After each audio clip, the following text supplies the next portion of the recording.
you, Spass. Looking forward to seeing you again, Sam.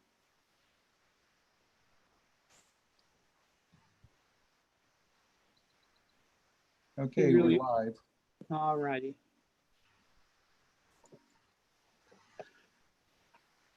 Good afternoon, everyone, and thank you for joining us. My name is Michael Spath, and I'm the Executive Director of the Indiana Center for Middle East Peace, based in Fort Wayne, Indiana.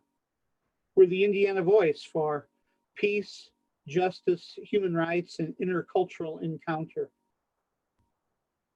To prevent Zoom bombing, we're keeping your screens muted. If you'd like to submit a question to our guest, please do so via the chat function at the bottom of the screen, where I'll be monitoring for your questions.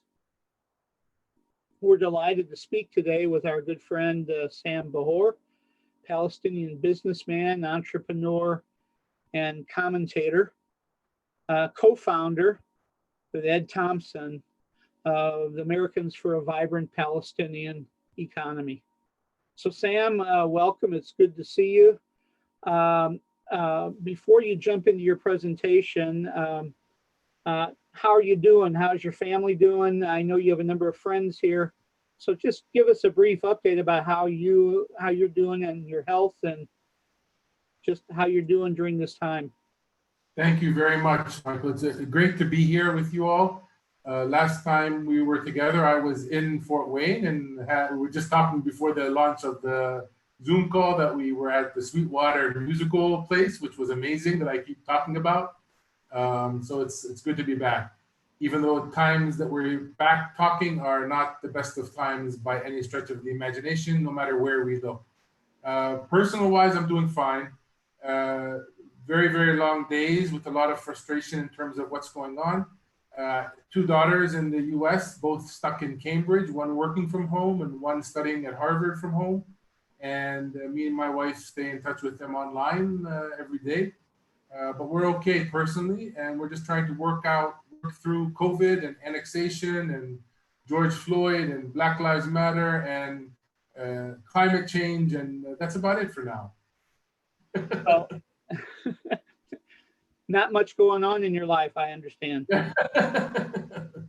Well, same with us here. We're living in dystopian times, is how I put it. But with all of that, it's good to have all of you friends with us on Zoom. And Sam, welcome. Normally, we just jump right into questions, but with the upcoming planned Israeli annexation of significant parts of the West Bank looming on the horizon, Sam, I know you have a presentation for us. So why don't we just turn it over to you for this presentation, and then we'll follow up with questions and the rest of the interview. Okay, sound okay with you? That's fine. I'm going to share my screen. I have a brief presentation to share with you all. Let me know if the full screen is showing. It is. Okay, great. Again, thank you for having me. I will go through this framing of annexation that we're finding ourselves facing in the next couple of days here. I've called my presentation Another Israeli Annexation for a reason. And I call this one the version 2020, because many people, I think, believe this is the first time that Israel has annexed Palestinian lands. It's not. Yet this specific annexation in 2020 has a different meaning, and I'll get to that in a second. So what I would like to start with is putting things in a broader frame. And I want to start with a point that is in the Charter of the United Nations, which was invoked in 1945. And it just gives us a starting point to keep our minds focused on what we're talking about in terms of annexation. The Charter of the United Nations says in section 2.4, all members shall refrain in their international relations from the threat or use of force against the territorial integrity or political independence of any state or in any other manner, just in case people don't think Palestine is a full state because it is a non-member observer state, that is inconsistent with the purposes of the United Nations. So there is an overarching body of principle that kind of regulates our thinking in terms of what annexation is and allows us to understand, is it legal or is it not? What is the annexation that we're talking about today? Well, in simple words, it's annexation is the acquisition of territory by force. And as I noted, this is not the first act of Israeli annexation. I can go back before 1967, but in the 1967 Six-Day War, we have very well documented cases. The one which is shocking when you read the details is the Moroccan quarter inside the old city of Jerusalem. And that was a quarter which today is called the Western Wall Plaza. It was a housing quarter, which was basically 10 days into the Six-Day War, brought down on the head of one of the residents because she couldn't leave in time. So you're talking about a track record. Actually, in 1967 as well, there were 3 very well-known villages in the Latrone area, which is on the Green Line, of Beit Nuba, Yalo, and Emwas. These are 3 villages that were basically told to evacuate, and Israel what they call depopulated those villages and then destroyed them. And there's a lot that can be found online about that. Point meaning here is that Israeli annexation comes in a lot of different flavors. War is one way that they have justified annexation. The other means has been through planning. And again, I can give a whole talk about just this issue of planning, but I'll point to one significant one, which is a plan. It's called the Alone Plan, which basically is an Israeli plan from 1967, 1968, which proposed to annex half of the West Bank, the entire Jordan Valley, plus some. Sound familiar? Israel has been at this for a very long time. And what makes it different today, I guess, is that they have a window of opportunity of having Trump in office, and they're getting gifts that they never dreamt about, but they definitely had plans on the books trying to make them happen. Another mode of operation that Israel uses to annex is law. And here, the primary case is in 1967, there was de facto annexation of East Jerusalem. And in 1980, in the Israeli Knesset, they actually legalized, in an Israeli framing, the total annexation of East Jerusalem. In 2017, we found that the Trump administration recognized that act of annexation, that act of illegal annexation. Interestingly, in 1980, when it was actually done, the US actually, with the rest of the Security Council, passed a resolution which condemned that and made sure that no state moves its capital to East Jerusalem. So Trump has walked away from long-standing US policy that has been there for a reason. And lastly, I would note here another mode of operation for advancing annexation is the act of military occupation. And we see that, which is ongoing, as most of you know, through many different tools. The settlement enterprise being the largest, taking land, moving their civilian population into these caged military fortresses inside the West Bank, and basically then say that is Israeli territory. And we go on with the separation wall, the barrier, which was basically a land grab. It took 10% or more of the West Bank under the premise of security, but now we're finding out it's not security at all. Then they tried to pass some retroactive laws legalizing settlements, because even they knew that what they were doing was illegal. And they passed the law, I'll get to in a second in more detail, saying that those settlements that were created in the past can be legalized retroactively. That was actually discounted recently by the Israeli Supreme Court. And then they've reoriented their court system of the cases that arise, the legal cases that arise under occupation. There used to be a specific process to get that legislated, adjudicated, either through the Ministry of Defense, which is responsible for the occupied territory, the Israeli Ministry of Defense, or to the Israeli Supreme Court directly. More recently, Israel has, I would call it, gerrymandered the legal system and said many cases that used to go through that old route will now just go through the route of the Jerusalem District Court. again, it's an indication that they have annexed or they're viewing it as just part and parcel of Israeli territory. And I would claim there is no sane person that would claim that an act of annexation is legal. And I say that because we can disagree about the politics and who was right and who was wrong and what should happen in the future. But annexation per se, when done by a state, is blatantly a violation of international law. On the right-hand side here, I put up a map. It's actually a map from one of the departments of the Palestine Liberation Organization. It's called the Negotiations Affairs Department, NAD, sometimes called Negotiations Support Unit. And this is a map that they produced back in January 2016. They were following what was happening because Israel was not shy, as I noted, from back since 1967 in the Alone Plan, of what they desired in terms of annexing land. And the Jordan Valley has always been a strategic target for that Israeli planning. And if you see here, the yellow part in the bottom center is where the Palestinian population is. And all the other colors are different descriptions that Israel uses, but it's all annexation. Whether they call it a settlement or nature reserves or whatever, it's means that they use to be able to take land under different names. So this is, again, nothing new for the Palestinians in terms of an act of annexation. So did annexation wake you up? If so, I would say you haven't been paying attention, with all due respect.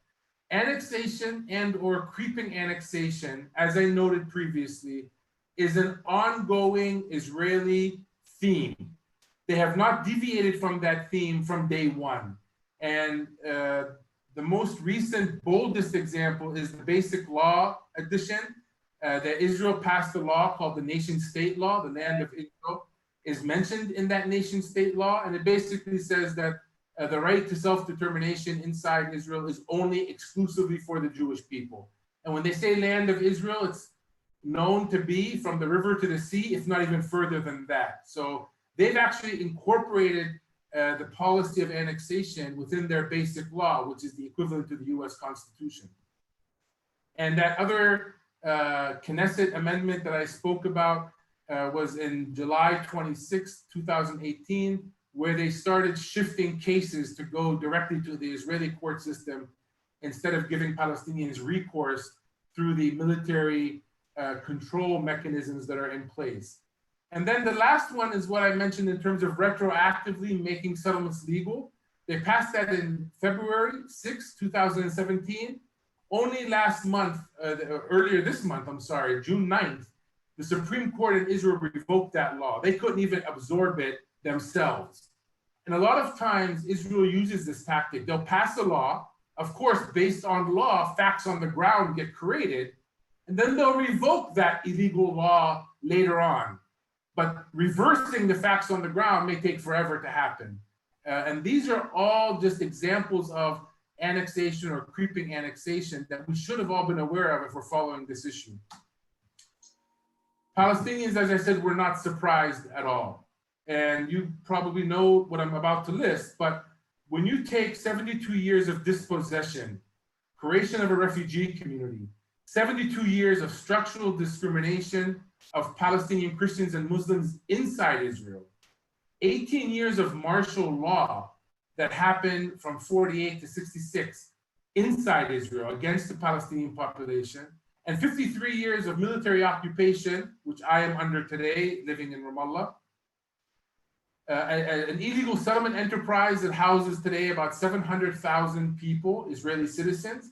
And this is a settlement enterprise that is supported, funded, served by the Israeli government. So this is not, the settlements are not about good Israelis and bad Israelis. This is a state project. And they're basically using their citizens as pawns, moving them into and putting them in danger's way, moving them into the West Bank. And then we have the separation barrier, the wall was created and deemed illegal by the International Court of Justice.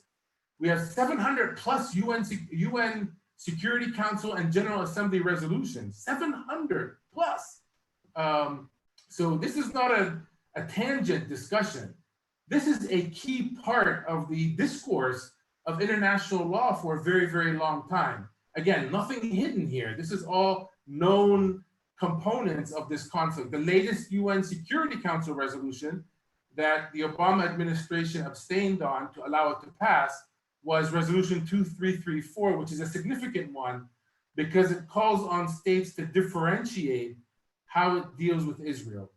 You can deal with Israel, the US claimed, and the UN claims, but you should not be dealing with Israel when it comes from the occupied territory, because that is an illegal presence, whether it's buying settlement products or dealing with the settlers themselves. We have 43 US vetoes in the UN, which have saved Israel from diplomatic accountability. That's significant and something we should keep in mind.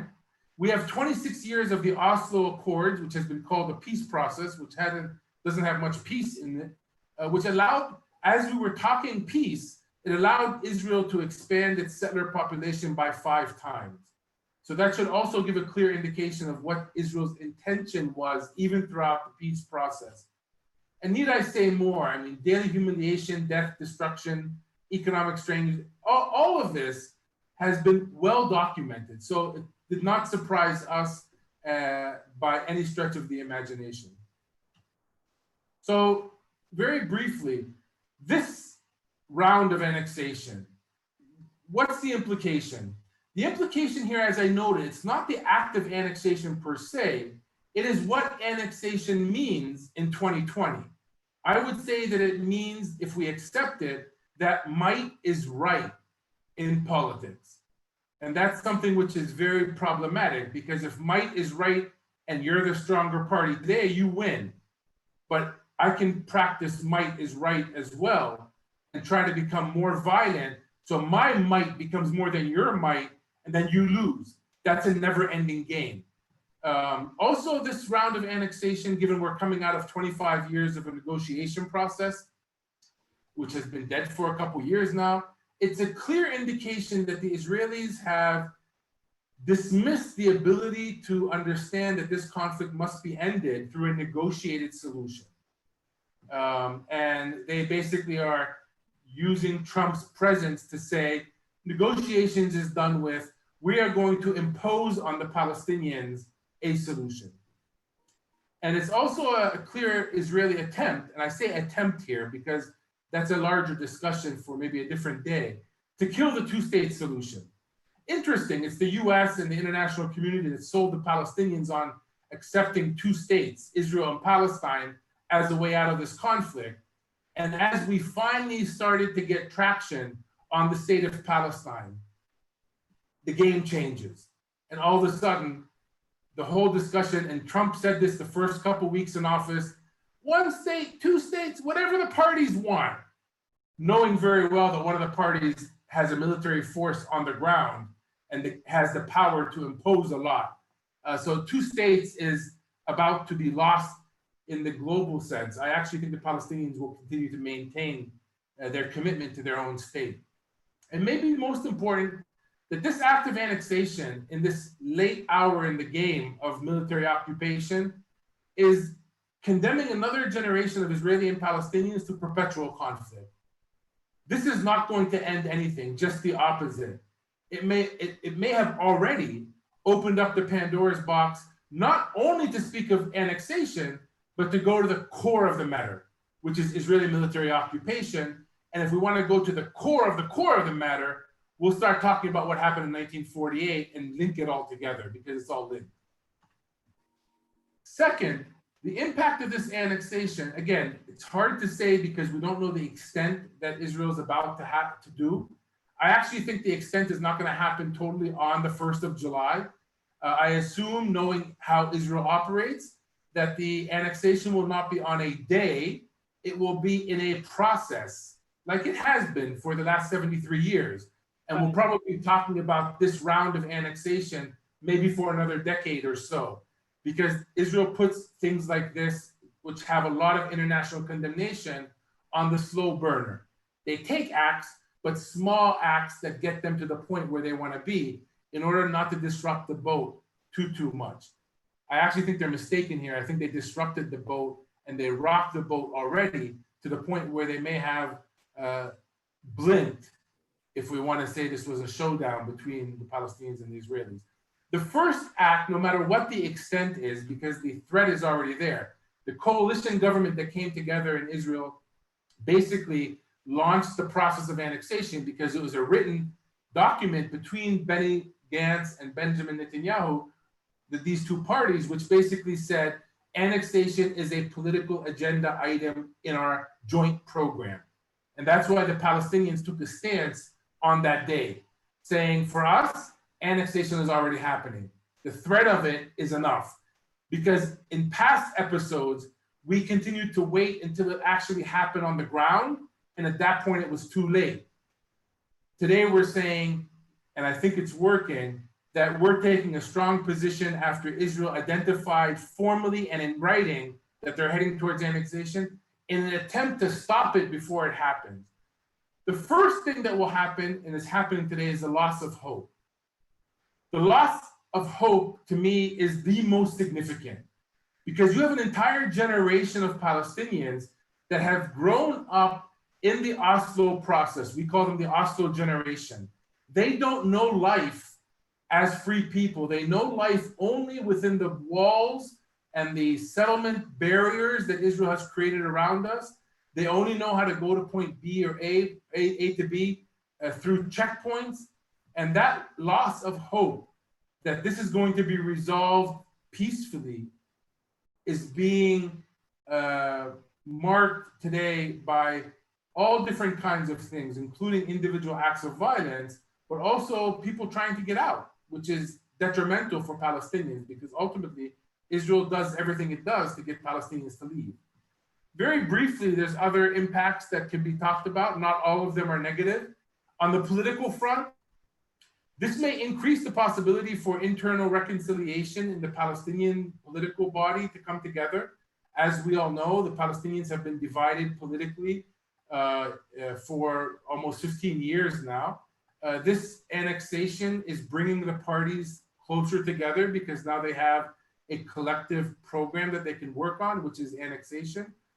It's also calling for that Oslo generation to move away from thinking about two states.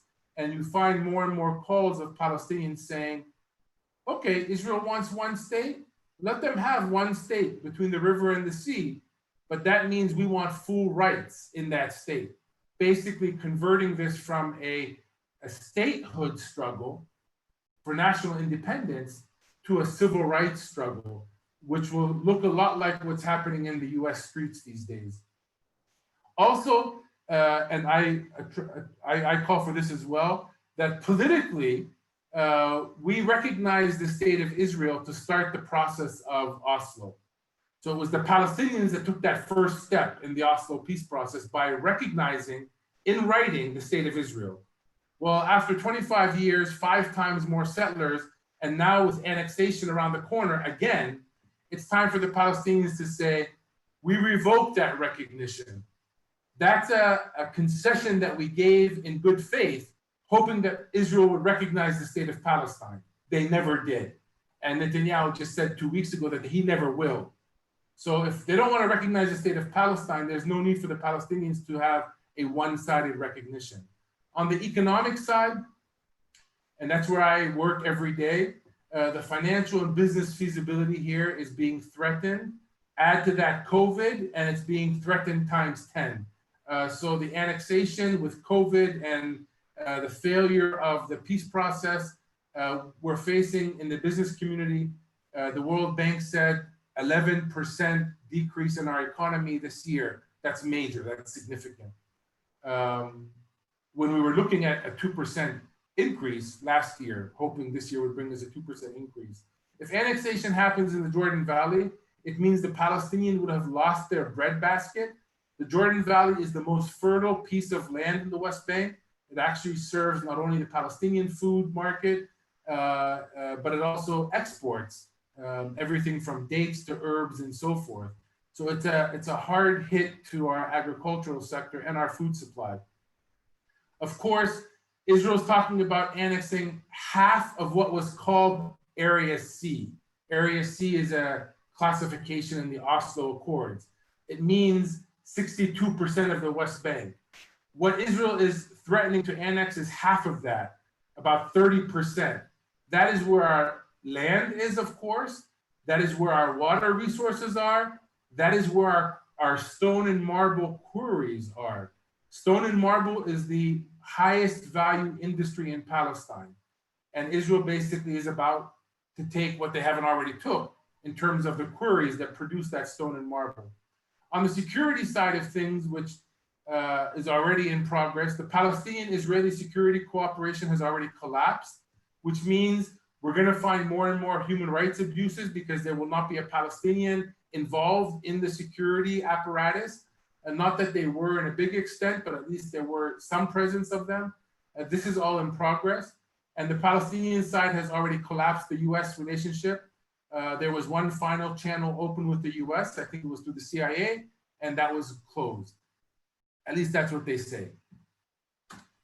So scenarios moving forward, assuming some form of annexation happens.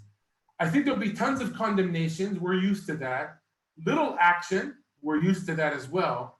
And ultimately the slow process of Palestinians continuing their very long and hard struggle for freedom and independence will continue. Politically, diplomatically, economically, we may see more nonviolent resistance on the ground, even though there's a lot of that happens without being reported. And maybe more importantly, we're gonna find from a political perspective, more countries coming forward and recognizing the state of Palestine bilaterally. Remember, almost 140 countries or more maybe around the world have already bilaterally recognized Palestine, at least on paper. And that gives a clear message to the Israeli side saying to them, where are you going? There is an end game that the international community has already defined, and a state of Palestine is part of that end game. So the more countries that come forward, specifically in the EU, that recognize the state of Palestine, the more this annexation would have woke people up to actually walk the walk that they've been talking for the last 40, 50 years, which is a two-state solution. I actually think another potential moving forward is third-party mediation will come forward. The Palestinians have already said they will not accept US mediation anymore exclusively. They have opened a conversation with the Quartet, which is the EU, Russia, the US, and the UN. And there's talk about holding some kind of international conference or venue to be able to move this forward in a collective manner. Also, we can find Jordan and Egypt and the EU pressuring Israel not to annex, at least not now, in their opinion. But Jordan has been adamantly clear. The king got online with congressmen and senators and basically said, there will be significant ramifications if this goes forward, including he threatened the future of the Jordanian-Israeli peace agreement. So that there's a serious price to pay here for Israel if it goes forward. There could be, but I have it down on the list here because I don't think we're going to see it as much as people maybe are expecting, full-scale civil disobedience.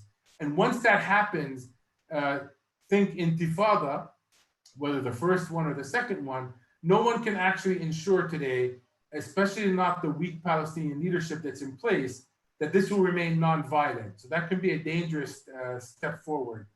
We could also find a US reversal. November elections can come around and Biden might change the track of things. I don't think he will. What he's already said, he's cautioned about annexation, but only cautioned. He hasn't made a very clear statement that it is an illegal act.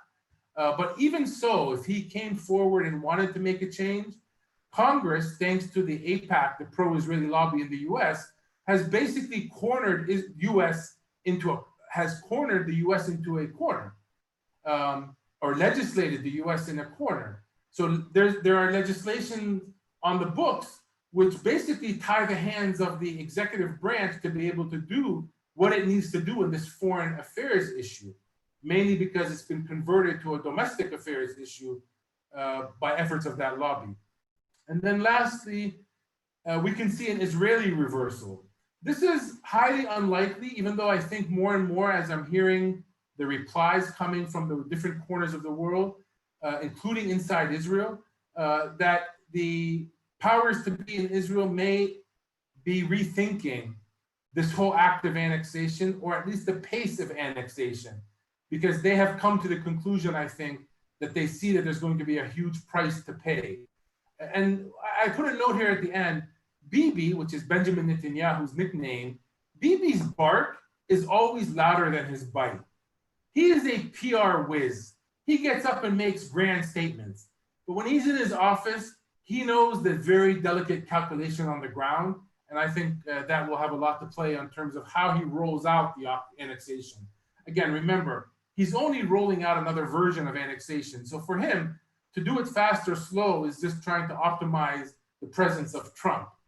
But with Trump or without Trump, Israel's on that track of annexation. I don't think they're going to get off it until they're pressured to do so.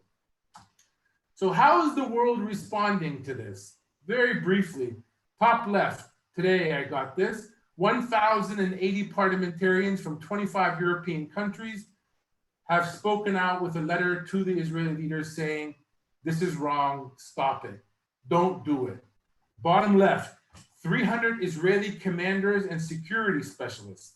These are the people who are responsible for Israel's security, have issued a statement basically saying, this is a threat to Israel's security. So although the reasons they may be against annexation may be different than mine, because some of these security people were responsible for past rounds of annexation, everyone has concluded that today in 2020, annexation will be a turning point that we can't go back after this is reached. In the middle here, we have the EU making a very bold statement that there will be significant consequences. A couple of weeks ago, the EU, for the first time ever, brought up in their discussions the issue of sanctioning Israel, which is a taboo in the world. Today, it's no longer a taboo. Today, once the language starts talking about sanctions, we can start to imagine sanctions happening in the future. Top right, Churches for Middle East Peace. You have 27 national church organizations that actually spoke out against this. They wrote to Congress. And the bottom today, you have the Secretary General of the UN basically saying this is a serious violation of international law. And he's worried significantly that this will change the entire chemistry of how this conflict is dealt with. In light of these responses, what's the Israeli government position? Well, you have the Israeli defense minister yesterday saying, and I quote, Israel won't keep waiting for the Palestinians. So I posted this yesterday on Facebook and I translated it. That's basically saying, hey, Palestinians, do you accept being ethnically cleansed? And I want to help Gantz here save time. And I said, no. So the wait is over. It's not an issue of let's come discuss annexation. That would be like coming to discuss your own funeral. It's not going to happen. And I want to end just by a couple of slides to take things back to the bigger perspective, because all of these things that I've spoken about lead to the same conversation at the end of the day. Whether it's annexation, Israel, Oslo Accords, the deal of the century, Gaza, peace to prosperity, the vision that Trump proposed, all of these issues come to a couple key factors that I think will help us think this through. First, what world order side are you on in 2020? Each and every one of us have to answer this question. The world reset after World War II for reasons that we all know. Pre-World War II, there was absolute chaos. Post-World War II, it is a rules-based world. It is not perfect. As you can see, the boxes on the right are not perfectly colored, and the lines are not perfectly straight.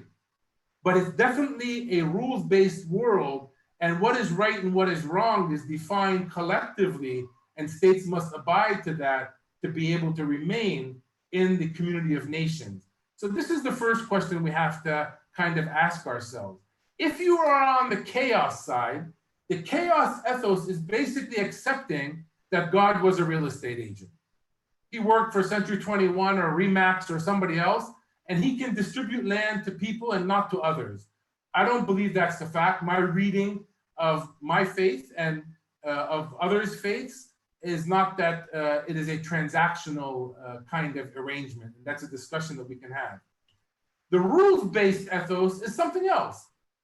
It is the Charter of the United Nations, which I started with. it's the Universal Declaration of Human Rights, and it is the International Court of Justice. These three items are the pillars of a rules-based world. Add to that the chair of the stool, and you have UN resolutions, General Assembly resolutions, Security Council resolutions, conventions, treaties. All of these together is what allows the world to tick. And we can either accept these with their flaws and try to make them better, or we can dismiss these and go to a chaos-based world, one that I really don't know how to operate in. And I want to bring up two documents that are foundational documents. The one on the left is the Palestinian Declaration of Independence, an excerpt from it. The one on the right is an excerpt from the Israeli Declaration of Independence. Not to read these, but I just want to make note. Both of them have embedded within them a mention of chaos, the chaos period, and the mention of a rules-based period. In a way, the Palestinians and the Israelis left all options open. That's not positive, in my opinion. And I think we need to be able to pressure both sides to make sure they remain focused on a rules-based world, because if they go back to their chaos-based reference, then we're never going to end this conflict and many more lives will be lost. As I noted, and it's important enough that I wanted to put it up on a slide by itself, the Palestinian side, at the end of the Oslo process, it didn't resolve the conflict, so the Palestinians went back to the UN, where this started, and basically stood in front of the General Assembly with its own resolution, turned out to be Resolution 67/19, and basically asked the world, we failed to resolve this conflict in a bilateral manner with the Israelis. So we ask you, is Palestine worthy of statehood or not? And on the right, you'll see 138 countries said yes, 41 abstained, and 9 said no. Canada, Israel, Micronesia, Palau, the US, the Czech Republic, Marshall Islands, Nauru, and Panama. 4 of those are Pacific Islands that can probably fit on this screen. But the Palestinians basically came forward and said, not only did we recognize the state of Israel in the beginning of the Oslo process, but we've gone one step further and we've asked you to recognize the state of Palestine in the West Bank, East Jerusalem, and the Gaza Strip. Israel missed a historic opportunity to embrace this and come forward and negotiate the last remaining border between Israel and Palestine. And the two maps here on the left-hand side is what that Resolution 181, which was the partition plan of 1947. It was a General Assembly resolution, so it was not a binding resolution, but both countries referred to it in their Declaration of Independence. So that's why I mention it here. That was the map. Israel went far beyond that map, by force, of course. And remember, the Charter of the United Nations was in 1945, before Israel was even created. On the right-hand side, you have what the international community has identified as Israel and what it has identified as occupied territory, being the West Bank, Gaza, and East Jerusalem. I need to note here that Israel has never, ever accepted that those are occupied territories. They tell our Western ears many different things. They like to tell us that they have been disputed territories, or administered territories, or territories under negotiation. But 700 UN resolutions have called it what it is, which is a military occupied area, which needs to find that occupation to end soon. So I say this because diplomatically, the state of Palestine exists today in the UN. We are a non-member observer state, just like the Holy See is a non-member observer state. We have all the tools available to us that are available to states. And Israel today is a state in the UN. And when I say revoke the recognition of Israel, that's a political act. But diplomatically, Israel sits at the UN just like we do. So both of the states exist on paper. We need to make sure both are existing and free on the ground. And the last set of maps here I have are Trump's vision for peace, the Peace to Prosperity plan. On the left-hand side is Trump's grand plan for how the state of Israel will look. It will be the dark brown part. And you'll see that Israel is not only the dark brown part on the left-hand side, but also the brown dots that are inside the green areas. Those are settlements that Israel will claim to be theirs, as well as the entire Jordan Valley. No wonder some Israelis are saying this doesn't work, including settlers. Even though they have an illegal presence, they definitely don't want to be surrounded by Palestinians and then be a Palestinian state to be claimed. And that's the state of Israel on the left. On the right is the envisioned state of Palestine. It's not a state at all. It's an archipelago of different Bantustans separated by brown areas, which means Israel has all the continuity connections. And of course, this is not a viable state, but more importantly, not only does it not smell like a state or taste like a state or look like a state, internationally, it is not what the international bodies have defined as the state of Palestine. And whether you're Trump or you're Arthur Balfour from the British time, you can't just sit in your office in the White House and give pieces of land which are not yours to other people's. That just doesn't work today. And I don't think it worked that time in the Balfour era as well. As we can see, we're still struggling that struggle today. So to end, as again, this is not new for us. And I put this post out a couple of weeks ago. Why can't we just as Palestinians be Palestinians in Palestine and be left alone? Why do I say that? Dov Weisglass is an Israeli lawyer, business guy. He was an advisor to Prime Minister Ariel Sharon. And he once said that we educated the world to understand there is no one to talk to. And we received a no one to talk to certificate. It worked. We convinced the world the Palestinians basically don't exist to talk to. That certificate, he says, will be revoked only when this and this happens. When Palestine becomes Finland. More recently, the US ambassador to Israel, David Friedman, said when he was talking to a group of settlers who were mad because they thought a Palestinian state might be announced, even if it's not a real state. And he said, you don't have to live with a Palestinian state. You have to live with the Palestinian state when the Palestinians become Canadians. And I end my talk by showing this slide to answer these two gentlemen by telling them these beautiful children of Gaza are not going to become Finland and are not going to become Canada anytime soon. Thank you. Well, Sam, thank you for this analysis. You gave us a lot to, I see some people applauding, so thank you for this. I want everybody to know that we're recording this, and this interview will be made available. Sam's presentation, we have permission from him to record it, and it'll be available on our YouTube channel, and we'll be making it available to all of you. So Sam, I have a number of questions. We've had a number of questions that were raised during your talk. Let me go to the one that was right up front from our friend Mark Braverman, who wants to ask you about the one-state solution. I mean, a lot of folks say that this just makes, in reality, what's been de facto all along, the one state. So moving forward, what do you think about the movement to one state? We interviewed here Jeff Halper and Awad Abdel Fattah a number of weeks ago. The one democratic state is originating from 48 Israel. What's your sense of that from a West Bank perspective? And are you aware of the connection of the one democratic state campaign with any parties in the West Bank? So that's from Mark Braverman. You're muted, Sam.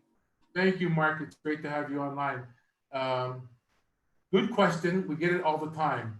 Couple of things to note here. Yes, I'm aware of the one-state movement. It's a fledgling movement, and it's growing. And the more you have a loss of a generation, seeing that there's a potential for a solution through a two-state solution, you're going to find more people adopting that. However, I continue to commit myself to a two-state solution.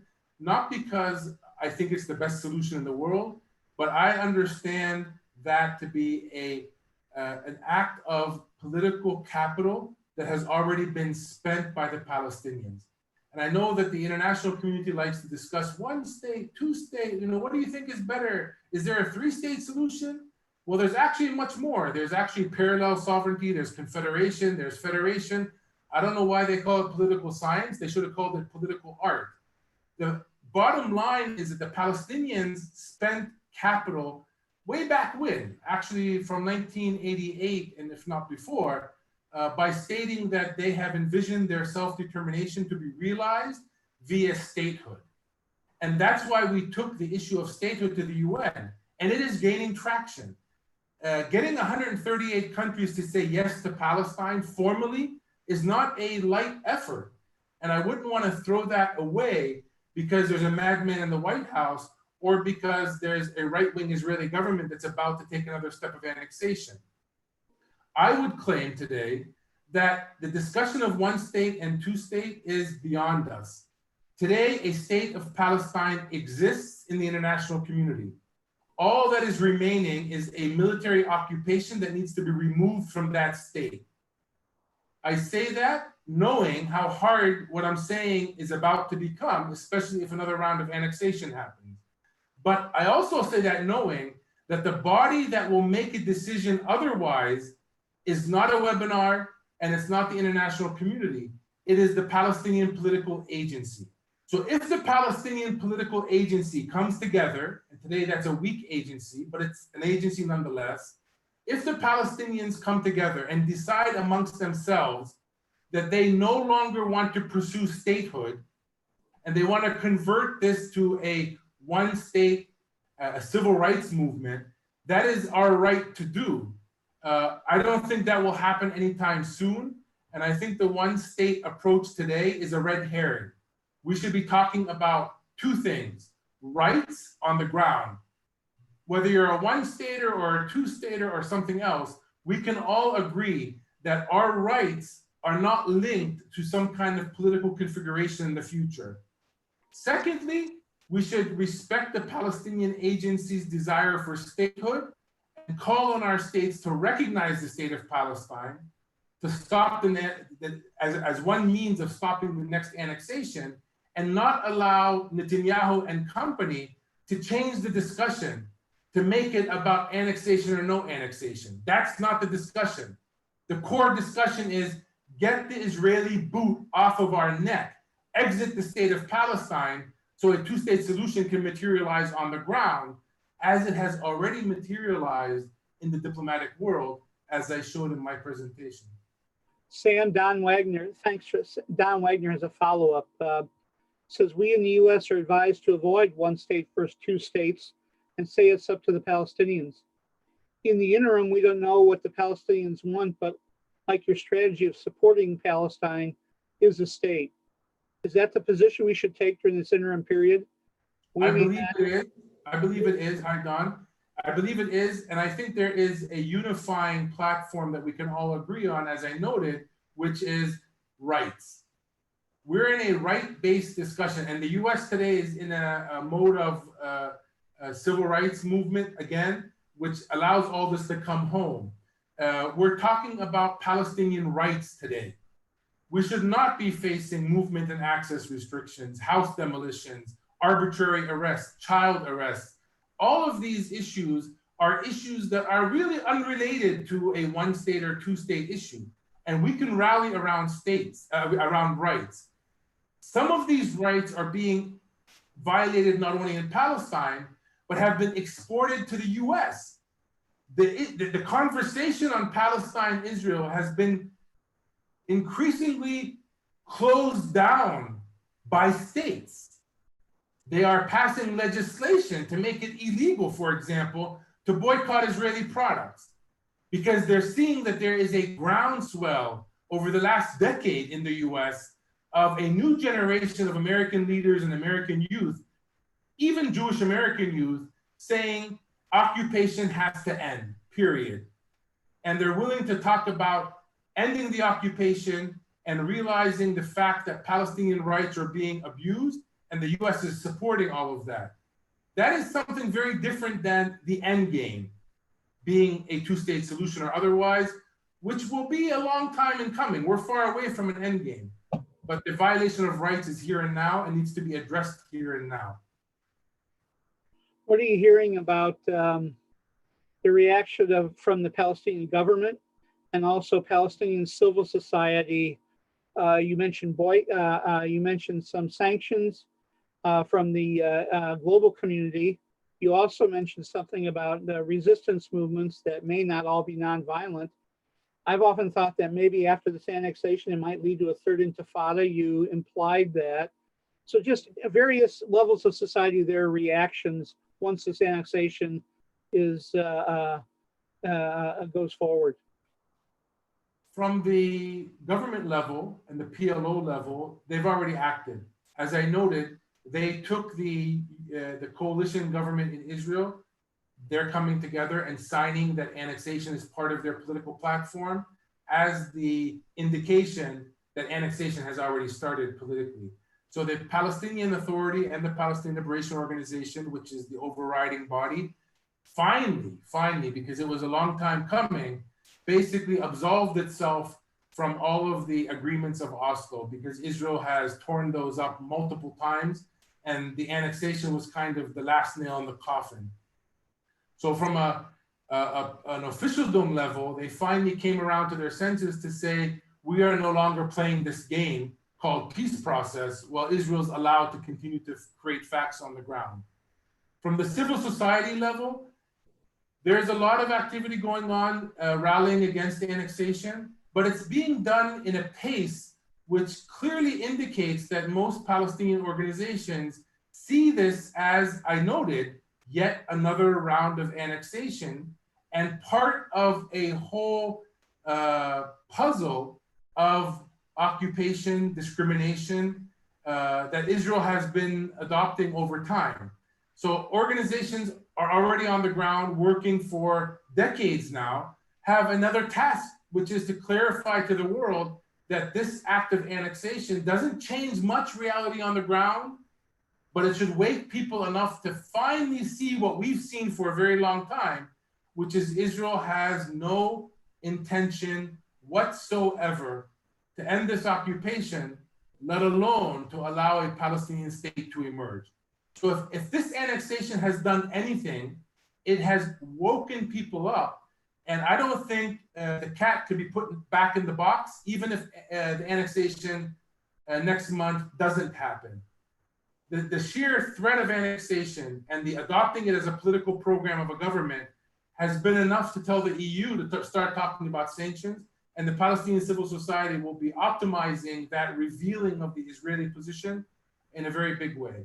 On the ground level, you're having multiple crises at once. Not only has there been an ongoing occupation, which has taken its toll, but you have, in addition to that, the COVID crisis, and now the annexation crisis. And through all of that, the last 4 years, we've had Trump basically defunding everything in Palestine, taking unilateral steps with Israel, like moving the embassy from Tel Aviv to Jerusalem, cutting off funding to the refugee agency called UNRWA, et cetera, et cetera, et cetera. All of those together, and COVID kind of like was the icing on the cake, have put people back into a very serious survival mode. In a normal situation without COVID, about now, Palestinians would be in the street.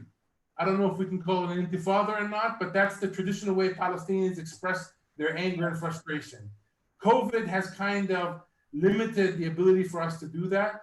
If annexation does go through this time again, I actually think people will break the COVID restrictions here and go out. Again, what form and shape that takes is up for all of us to see. But remember, this is not a chapter that has just emerged. This is a 40, 50, 60-year struggle that has created some fatigue in our society as well. We are not super people. We have to go to work, make a living, fight this occupation to end, as well as start building a state. That's a lot for one people to try to deal with at the same time. Yeah, I hear you. Any significant partners within Israel? I mean, the Israeli left, I go hot and cold in terms of how effective or how what kind of a critical mass they are. But tell us about partners within Israel itself, either in government or civil society. The mainstream political left in Israel, you'll need a microscope to find it today in Israel. What we're finding instead, one of our main partners in Israel is the Palestinian citizens of Israel, Muslims and Christians, who make up 2 million people, 20% almost of the Israeli population, and is the third largest bloc in the Knesset. So basically, that bloc is ignored by all other Israeli Jewish parties. If Gantz would not have ignored that bloc, he could have had a government without Netanyahu. But the Muslims and Christians inside Israel are dismissed as if they don't exist. However, they are a growing political power inside of Israel, and they're rocking the boat inside the Israeli political system. So that's our first ally. We also have groupings of young Jewish Israelis that I think are worthy of noting. Everything from breaking the silence, Israeli combat soldiers who are sent to do the work of the occupation and are shocked at what they find and come back to the Israeli society and speak out against what they found. Israel actually has moved to block them from entering Israeli schools. So children can't hear the bad side about the occupation, which is all of the occupation. You have other pockets within Israel, various shades who are rallying around the issue of ending the occupation. Interesting, the public at large in Israel, of course, it has shifted right during the last 2 decades when Netanyahu has been in power, but the polling shows that the majority of Israelis want the occupation to end if they accept it as an occupation, but they don't know what the solution is because they can't trust a solution in their own mind. And they have a dilemma, basically. They don't want to be occupiers, or at least they don't want to be shunned away in the world as a rogue state, because that's where they're heading. They don't want to be boycotted in the global community. They want to be part of the global community. And the more cost that we can apply on the state of Israel, because it continues this occupation, the better chance that we have that more Israelis will wake up to the reality that they need to work in their own governmental context to get policies in place to change this so Israel can leave the occupied territory and allow Palestine to come to fruition. Some people, Jeff Halper, a good friend of mine who was on your call the other day, we always have this debate, him and I tell him that there's a need to be able to work with constituencies inside the state of Israel to make sure that they are aware that they have a role to play. And Jeff tries to convince me that it's a lost cause. The only way Israel is going to feel the heat of being an occupier is if that heat comes from external sources. I actually think it's both. The external pressure has to happen, but the internal pressure has to happen as well. You mentioned the quartet. Maybe I missed that. I didn't hear you say anything about the International Criminal Court. What about the ICC? When Palestine was upgraded in the United Nations to a non-member observer state in 2012, a new toolbox was presented to us, because as a non-member observer state, you have a lot of the tools that states have. One of those tools is that we have the ability to bring Israel to justice through the International Criminal Court. And we did that. We have applied for membership, we received membership in the court, and we have now applied cases that we're trying to adjudicate in the court. That is something that's driving Israel up a wall. It's actually driving the US up a wall as well. Israel and the US are the only 2 parties in the world, I think, who are not accepting the jurisdiction of the International Criminal Court. They actually want to punish the International Criminal Court for even thinking about holding Israel accountable. You may have heard Trump the other day pass some kind of decree calling for blocking staff of the ICC, the International Criminal Court, and their children and family members if they want to come to the US. So this is a heavy-handed punishment mechanism trying to get those who are responsible for keeping that rules-based world order intact unable to do their work. That's not going to work. The global community is rallied around a rules-based world, whether it's the WTO in trade or the ICC for criminal acts or otherwise. And us being upgraded in the UN as a state actually allows us to bring all the pieces of this occupation in front of the different world bodies, whether it's about telecom or environment or water or agriculture. All of these are dealt with in international bodies, and we bring cases to those bodies so Israel can be exposed for what Jeff Halper calls the matrix of occupation that they have created around us. You referred to it, and of course, this is consuming the world. I want to talk with you about the COVID virus right now. Originally, Palestinian government and Israel too took some really very successful, largely measures to stem the spread of the COVID virus in Israel and in the West Bank. But we've heard that recently, in the last couple of weeks, there's been a spiking of cases now that the restrictions have started to lift. So talk about the COVID situation in Israel and Palestine. And you've referred to it too, and how the pandemic has provided cover for the annexation plans and the continuing occupation. Sure. The Palestinian government actually took early steps very early on in closing down society. They were probably one of the first governments in the world to actually close schools and churches and mosques and so forth.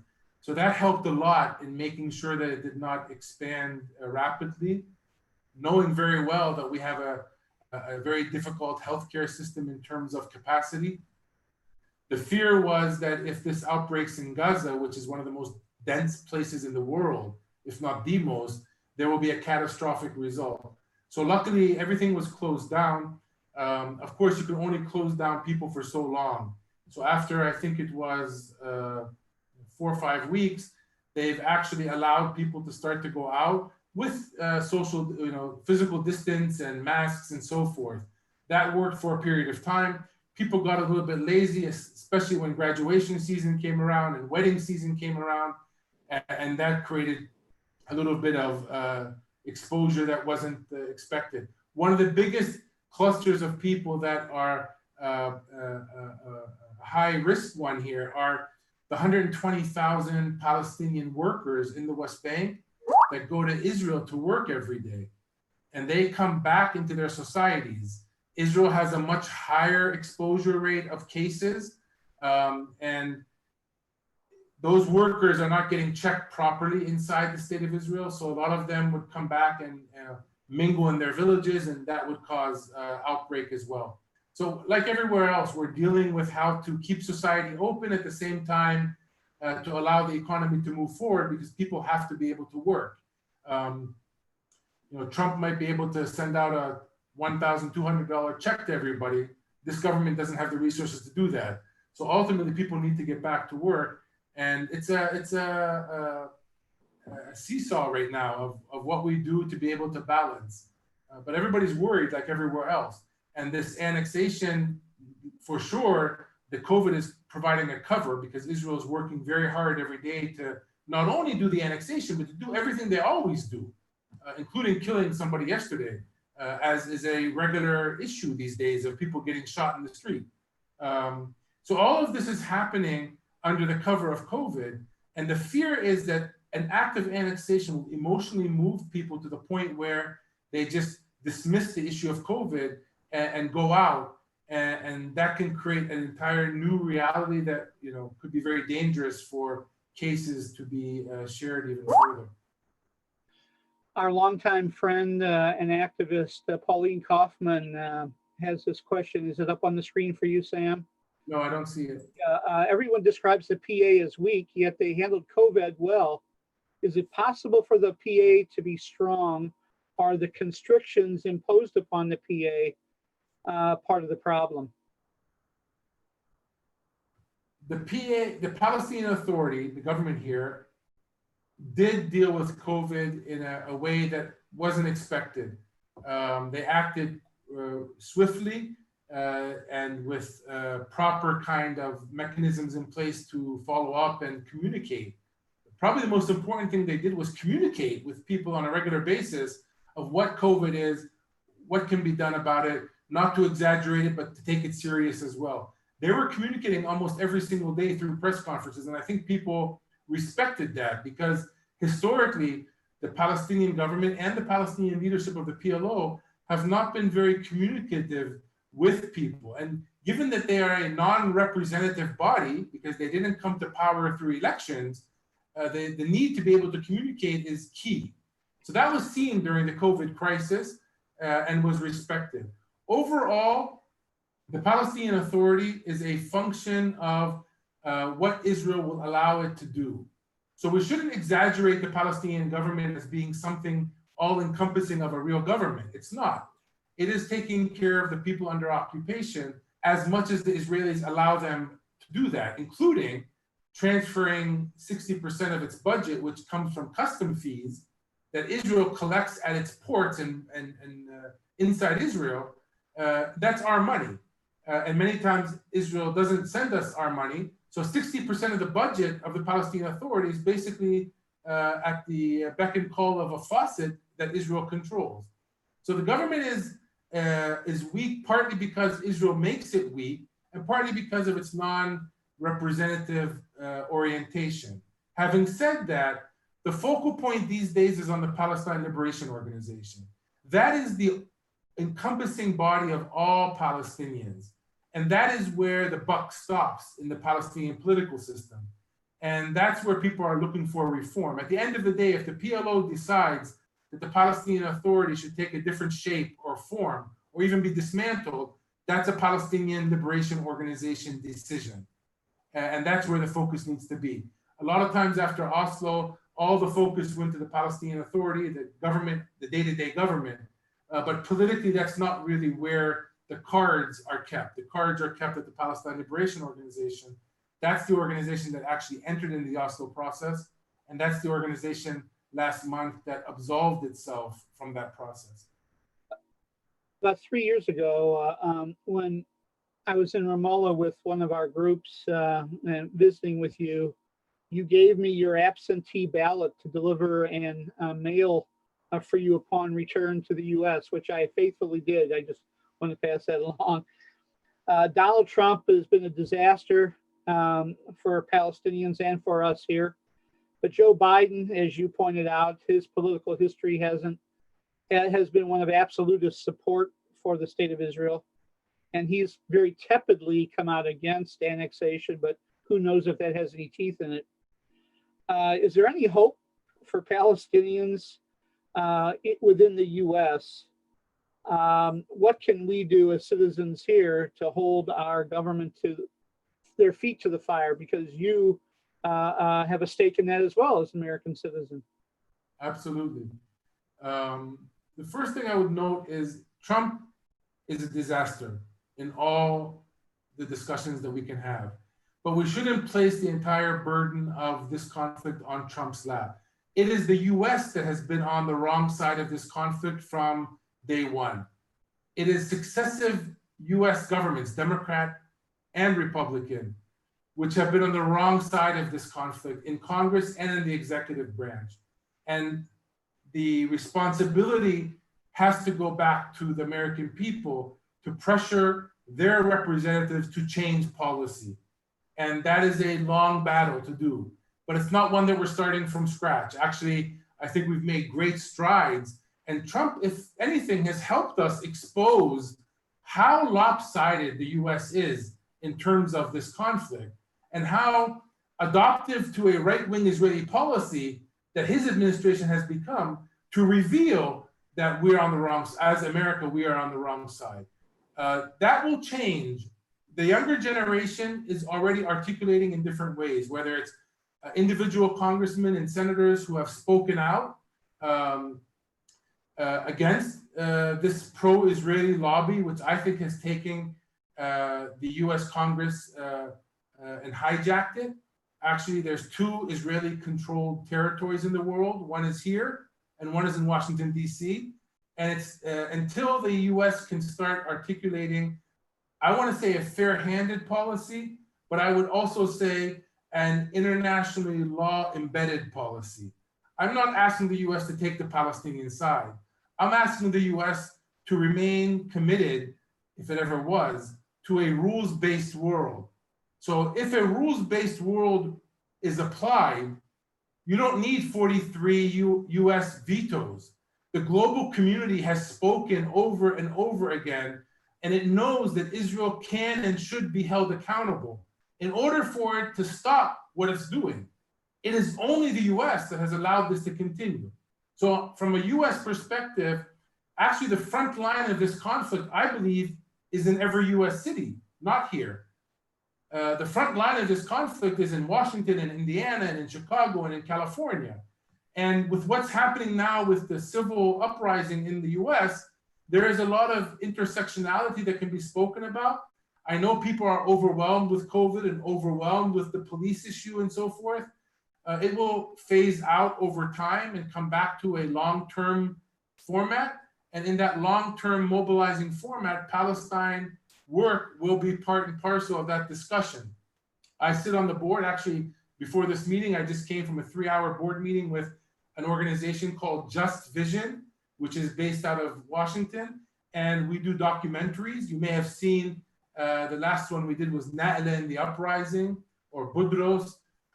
These movies talk about Israeli and Palestinian human rights defenders. And we're working on our first film aimed for the US audience about how free speech in the US is being closed down based on the Palestinian issue rising up in universities and in churches and in political environments. States are actually legislating to close that discussion down. So we're bringing a documentary to tell the American citizen, basically, listen, this may be coming through you, to you through the Palestinian issue. But what is happening is your rights as American citizens are being cut because this pro-Israeli lobby is trying to close down a specific discussion today about Palestine, but tomorrow it'll be about other things which are close to home. So one way Americans can help is supporting this effort of creating this documentary, which will, I assume, be very broadly viewed. But again, I'm a strong believer that all global politics starts local. And whether we're talking about mobilizing in our churches, we cannot go to church every Sunday and sing about Bethlehem and not realize that Bethlehem has a wall around it and Bethlehem Christians can't get to Jerusalem. That's part and parcel of today's discussion in the church community. It should be. And that means annexation needs to be spoken out against as well. Or within our political atmosphere. We need to be in the face of our legislators. We cannot let them continue to take $5,000 and $10,000 from a pro-Israeli lobby to be able to buy their vote when he knows or she knows very well that it is outside of the strategic interest of the US to remain on the wrong side of history in this conflict. So don't take the Palestinian side. At worst, take a neutral side. And if you want to do the right thing, stand for ending the Israeli occupation, and those legislators need to be told that point blank. And I'm not holding my breath, to be honest with you. In the Free South Africa movement, the US was the last to come around to its senses to stand up against apartheid. I would hope that there's more knowledge today in the US communities to not make the US the last of those 9 that voted against the Palestinians to have a state, and that the US would come around to its senses sooner rather than later. I'm aware of the time, Sam, but I want to have you respond to, you mentioned intersectionality. Of course, the Black Lives Matter movement is, we're very supportive of the Black Lives Matter movement here in the US, at least those of us who are activists. Talk about, and of course that raises the issue of the militarization of police here in this country. And that raises the issue of the Israeli military training of our security forces and police forces here. say a word about those intersectional relationships Right. in the West Bank and how you're finding support for the Black Lives Movement there and those connections that are being made where you live. The relationship between the Black community in the US and the Palestinian struggle for freedom and independence is a long-standing one. It didn't appear because of the murder of George Floyd. It's been in place and being developed for a very long time. I just put in the chat here an article that I wrote trying to pass on some lessons of the Palestinian struggle for freedom and independence to the movement in the States today. I think the movement in the States needs to be broader than what it is today. It's not only about police brutality. That's an issue that needs to be dealt with. But there's a momentum happening in the US that needs to package a different social contract between Americans. And that social contract, like you noted, is everything from the militarization of society to the justice system, to the economic inequalities, et cetera, et cetera. And that needs to be packaged. That also needs to be led. And I pass on a message to my friends in the US who are active today in this movement. Unity is key. We know that we paid a big price for our disunity. Don't let the secondary issues between you all to separate you from unifying around that new social contract that needs to be carved out from people on the ground.